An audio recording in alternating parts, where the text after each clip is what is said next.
Et dans le grand angle, fin de clap au Burkina Faso pour le 25e FESPACO, le plus grand festival du cinéma africain. Le président ivoirien Alassane Ouattara, invité d'honneur de cet événement, a remis aux côtés du président burkinabé l'étalon d'or du Yenenga, la plus haute récompense de ce festival. Et cette année, il a été attribué au film Félicité. Andrea Benisti.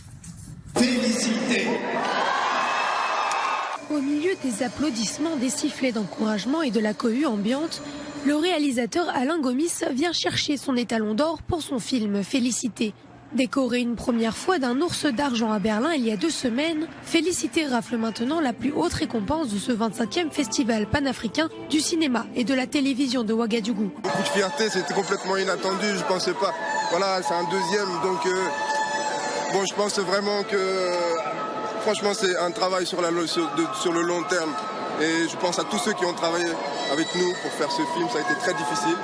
Et il vient récompenser, j'espère, une sorte de persévérance. Félicité, c'est l'histoire d'une chanteuse de bar à Kinshasa. Sa vie bascule lorsque son fils de 14 ans subit un accident de moto. Félicité va alors tout mettre en œuvre pour gagner de l'argent et le sauver des bras de la mort. Félicité, libre et fière, c'est une performance signée Véronique Beya Mpoutou, dont c'était le premier rôle. C'était pas facile d'interpréter quelque chose qu'on n'est pas naturellement. C'était très difficile parce qu'il fallait faire les chansons pendant 2 semaines. Il fallait faire 8 chansons, apprendre à danser, apprendre à chanter. Tout ça, c'était pas facile, quoi. Lorsque le franco-sénégalais Alain Gomis se voit remettre son prix par le président burkinabé et ivoirien, il profite de la notoriété culturelle de l'événement pour alerter sur les dangers que représente une industrialisation du cinéma africain. Aujourd'hui, le cinéma est un peu en danger. On parle de moins en moins de culture et de plus en plus de commerce. Nous voyons l'arrivée de grands opérateurs qui à la fois nous aident, mais en même temps, c'est aussi un danger. Et il faut lutter pour nos indépendances. Déjà récompensé pour son film Tay en 2013, Alain Gomis devient le second réalisateur à recevoir 2 fois l'étalon d'or de ce festival panafricain. La prochaine édition aura lieu à Ouagadougou en 2019. Andrea Benisti, Sarah Jamy, bonjour. Alors on l'a vu, tous les yeux des amoureux du 7e art sont rivés vers Ouagadougou, la capitale du Burkina Faso, à l'occasion de ce festival. Dites-nous-en un petit peu plus. Alors le festival de FESPACO, c'est le rendez-vous des professionnels et des amoureux du cinéma africain. Chaque année, plusieurs films sont en compétition. Cette année, ils étaient 164, tous formats confondus, dont 20 longs métrages en lice pour tenter de remporter l'étalon d'or de Yenenga. C'est un peu la palme d'or locale. Et cette 25e édition du FESPACO était un petit peu particulière, Valérie, puisque c'est seulement la seconde édition depuis la révolution de 2014 et la première depuis les tragiques attentats terroristes qui ont frappé le Burkina Faso l'année dernière. Alors justement, dans votre cinéma et dans le monde. Où on en est justement dans ce cinéma africain aujourd'hui? Eh ben, le cinéma africain est un petit peu mal en point, paradoxalement en marge de ce festival consacré au 7e art. En Afrique, les salles de cinéma disparaissent, les pouvoirs publics donnent peu de crédit à ce cinéma africain et si les financements manquent, de leur côté, les Africains n'ont pas dit leur dernier mot. Ce festival est justement l'occasion d'attirer les regards sur leur cinéma. Ils en sont persuadés, le cinéma africain a un avenir et ce n'est pas en copiant l'Occident qu'ils arriveront à faire émerger leur 7e art. Mais plutôt en gardant leur identité africaine.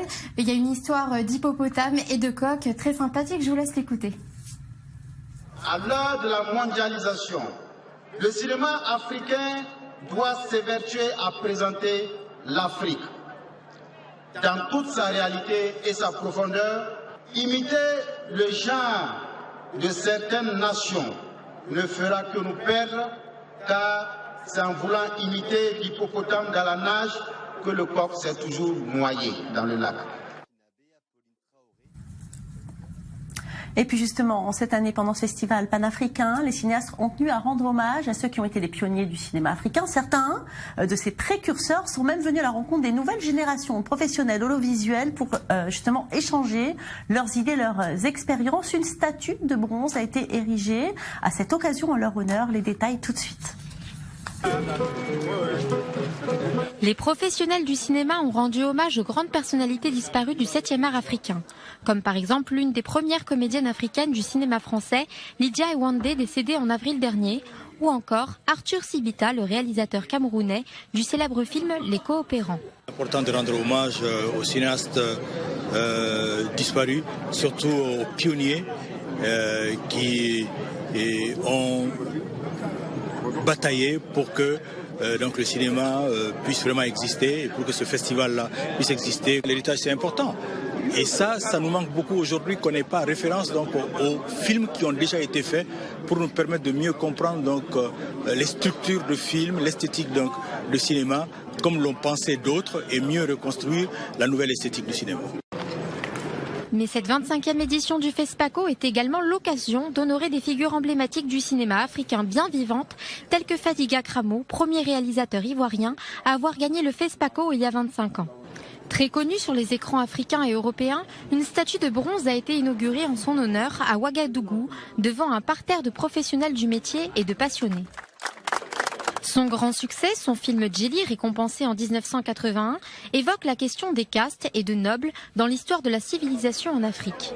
Des problématiques chères au cœur des Africains qui voient dans le 7e art une façon de pouvoir rétablir certaines vérités.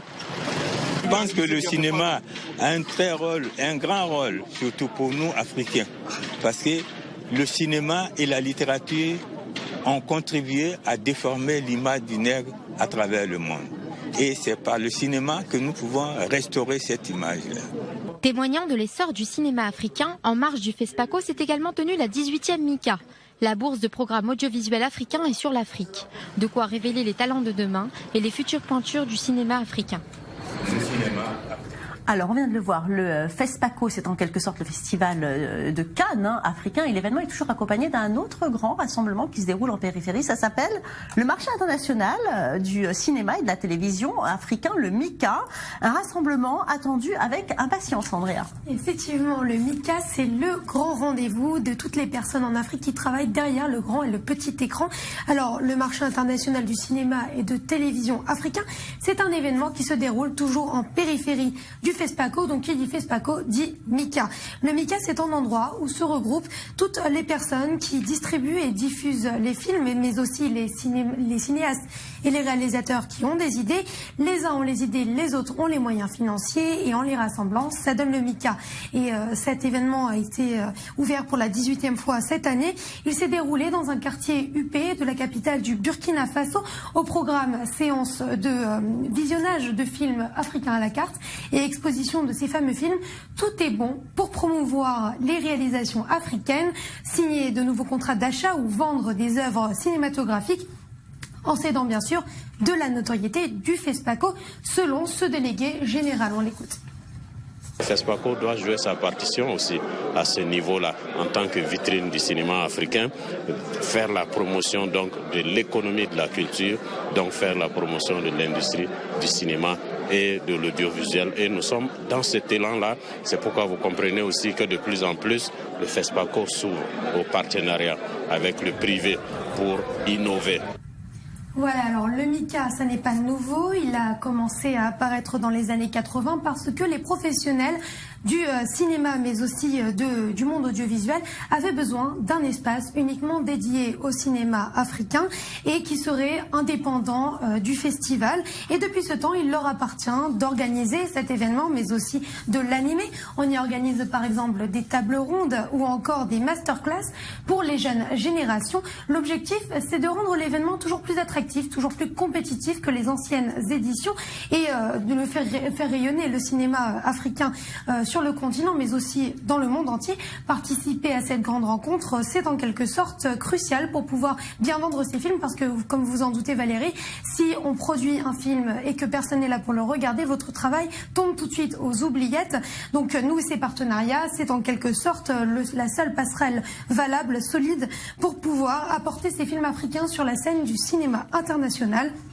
Une chance donc pour cette petite industrie qui est encore en cours de développement. Regardez.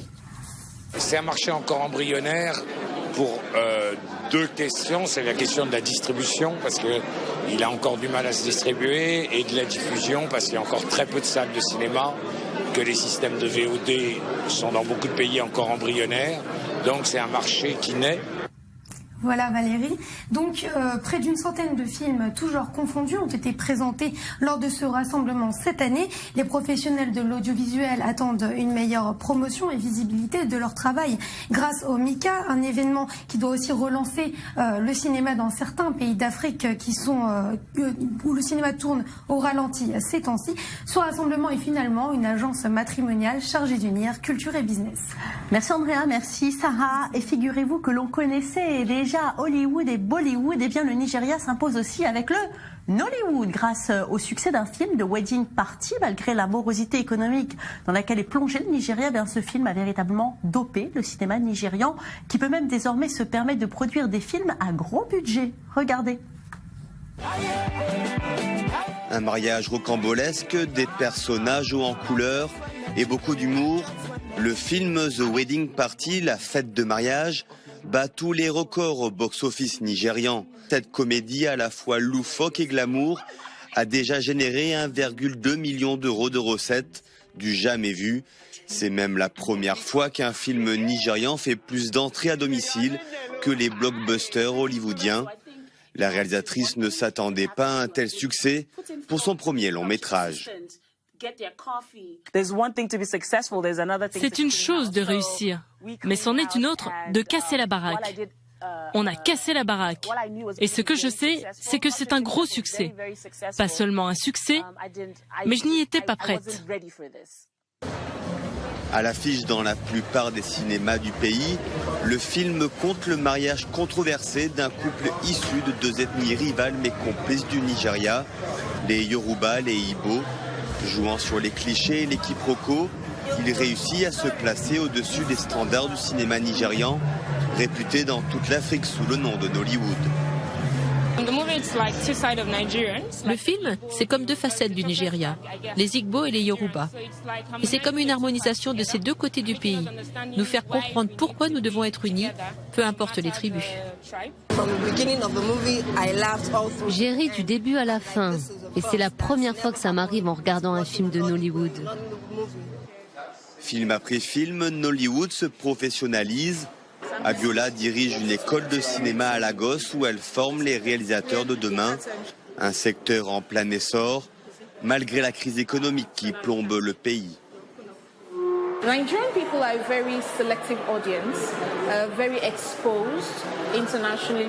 Nigeria a un public exigeant, ouvert et voyageur. Nous savons ce qui se fait partout et nous n'en attendons pas moins chez nous. Les réalisateurs sont appelés à répondre à cette exigence d'un public averti et à lui offrir le même niveau de professionnalisme qu'ailleurs dans le monde. Le Nigeria n'a toutefois pas à rougir de sa production. Avec 2000 films par an et un public estimé à près de 150 millions de spectateurs, Nollywood est l'une des 3 plus grosses industries du cinéma au monde, avec l'Inde et les États-Unis.